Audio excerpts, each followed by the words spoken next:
Ladies and gentlemen, Manchester is blue, as if we didn't already know. Welcome back to Matchday Live. That is full time. And Manchester City have beaten Manchester United 2-0 in the derby. I'm Natalie Pike, and I'm still joined in the studio by David James and Joleon Lescott. Joleon, that was a pretty easy and satisfying afternoon's work. Yeah, you seem a lot calmer now. But yeah, no aspects of the game surprised me. I expected City to dominate possession. I think we all do that. Look very comfortable, score goals, win the game, and Man United to look like they don't know what they're doing in and out of possession. But credit goes to City. I talked on it then. Obviously, the scoreline wasn't as impressive as the 6-1, but the performance, it looked equally as controlled. At any point before the game, David, did you expect the game to be that easy? You've got to be careful how you say easy. I mean, what we saw, like Joleon said there, was Man City in total control, but it's difficult to keep those levels of concentration. And so often we see games, when people, I hate the cliche, 2-0 is a dangerous scoreline. It's where teams start to switch off because they think they've done the job.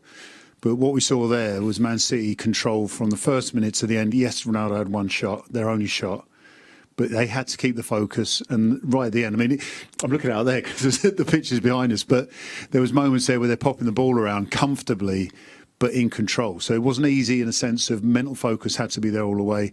And I said to you before the game, Edwin, I was never worried.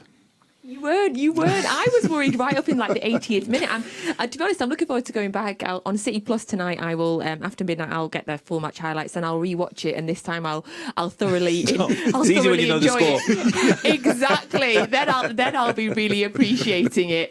No goals in the second half, but like David said, we just controlled the game. We were comfortable. We were dominant. Yeah. But yeah, I'm not even going to say I'm disappointed there was no more goals. You sounded disappointed when we were watching the game. You did sound it. But no, I know what you mean. And again, I think it was similar to the Brighton game where the first half was so dominant, second half was controlled. But when Brighton scored, City stepped up a level. And I think that would have been the case today. I think it was so much in control. United didn't look like scoring. If they had got one, I think the lads would have just won. Go on then, let's have it. Yeah, because it did feel like we didn't really ever get out of second gear. Yeah, I mean, wonderful listening to the commentary there at the end, because with Liverpool winning 5-0, there was almost like a need for City to at least match it to say that we're still in this shout with Liverpool. But what we saw today was, in a way, better. Because it was like we don't have to go into third gear. You know, you're not going to threaten us, so we're not going to go into third gear. We're not going to go and beat you 5 or 6, which would have been easy. It was almost like we'll actually control this game and look better by having less. I know what you mean. You know exactly what you mean in terms of we're not trying our hardest to beat you, but we are so comfortable at beating you. It is ridiculous to see. And is that proven by the fact that we didn't even bring on any substitutes whatsoever? I don't know if Pep didn't realise that, or he was intentionally. Again, was wanted to show you this is how comfortable we are. Players are not on the last legs. In a derby, this is a derby. You expect there to be changes. You expect everyone. Before you go out, manager says, "Run your hearts out. Whatever, 70 minutes, I'll change you." The fact that the lads could have played another extra time and just still been bopping it around is crazy.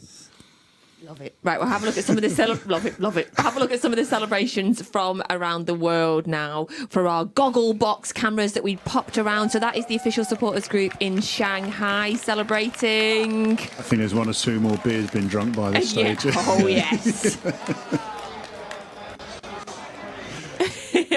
And there's our supporter in California. That is Mariano. Hey, Mariano. Yes, that's it. He's so cool. You're so cool, Mariano. Joleon's got your house.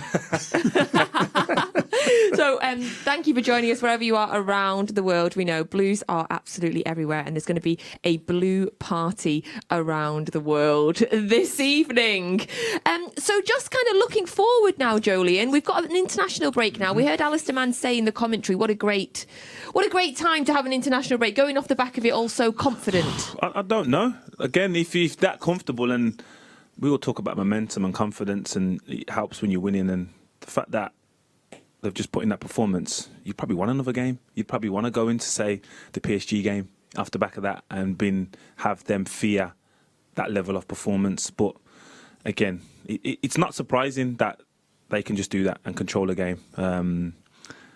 The biggest compliment I would say is we're surprised when they don't perform like that. So that is a massive compliment to Pep and this group of players. And when we do come back, we've got Everton here at home on this Sunday. Obviously, one of your former clubs. Yes. How are you feeling about that game?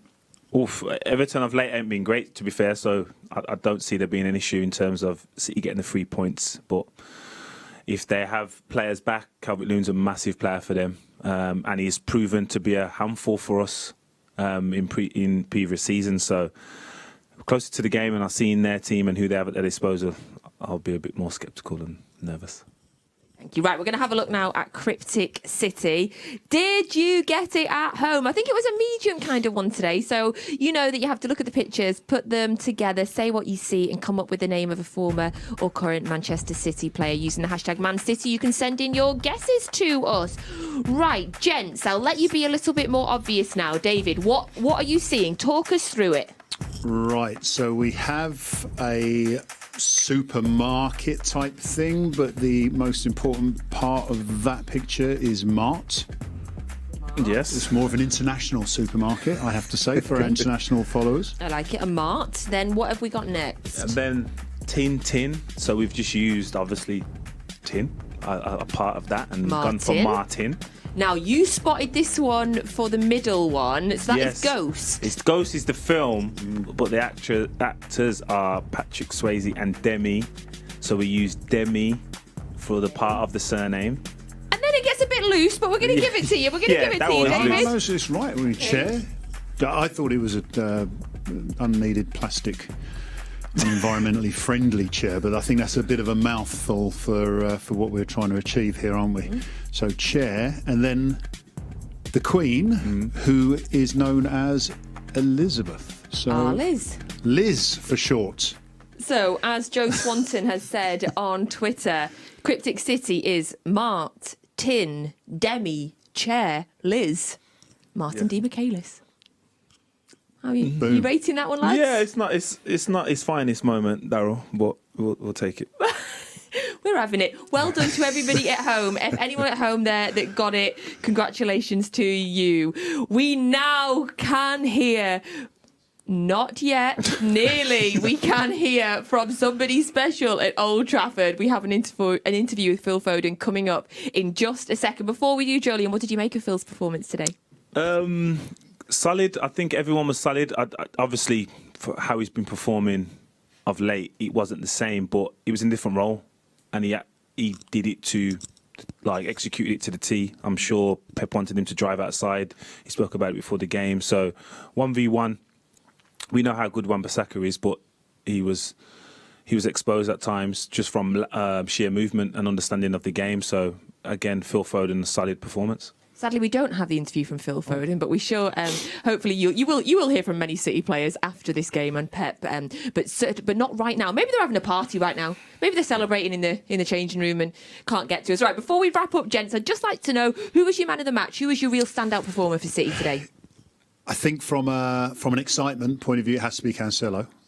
Has to be. But any one of those players, and this is the thing, they didn't have to do anything more to have total control of the game. Phil Foden didn't have to take any more players on. They did, like Joleon was saying there. They were asked to do something, it would appear.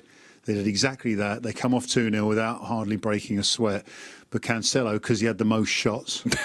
Again. and the most assists, Cancelo was standout. And next week is my fantasy team. Yes. The week after. He's already in mine, obviously. Joleon, who was your man of the match? Yeah, Cancelo was outstanding. It pains me to say, even though he's obviously in the winning team, but not my fantasy team. But Bernardo, I seen him late on. It's 2-0. He's still closing down. He's still trying to keep the ball alive when it's going out for goal kicks. I'm like, this is a player that fans want in their team. So I would say Bernardo. Absolutely, we love Bernardo Silva. Joleon, thank you very much for joining us. David, thank you so much for being with us today. And thank you to everybody at home for joining us on Matchday Live for this wonderful Saturday. Manchester City have beaten Manchester United in the derby 2-0, with the second goal coming from Bernardo Silva, who was also our Player of the Month for October. Blues have a fantastic weekend. The blue moon is rising as always. Congratulations as well to Bernardo Silva. But yeah, nice play. And Phil Foden, next time I pass you the ball, please score. Foden with the strike, and it's bashed into the net by Bernardo Silva on the follow-up. Bernardo Silva there to pick up the pieces. Thanks for voting me the Etihad October Player of the Month.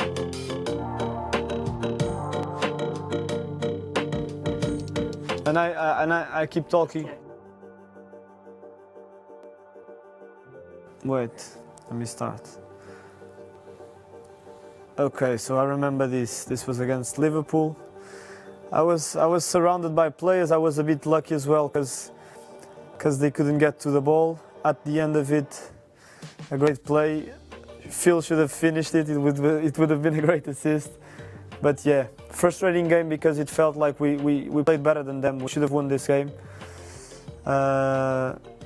But yeah, never easy to play at Anfield, and still a draw coming back 2 times. But yeah, nice play. And Phil Foden, next time I pass you the ball, please score.